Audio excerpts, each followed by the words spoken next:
This looks like friendship, but it isn't. From a distance, a giraffe's towering neck may seem almost empty.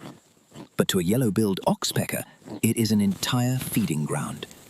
The bird moves through the giraffe's mane, inspecting warm skin, hidden creases, and places the giraffe cannot easily reach.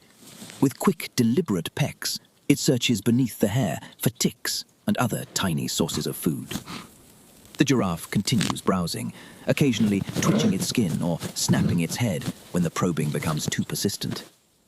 The oxpecker is not here out of loyalty.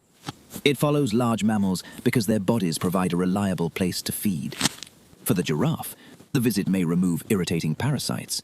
For the oxpecker, this towering animal is not a companion, but a moving landscape filled with its next meal.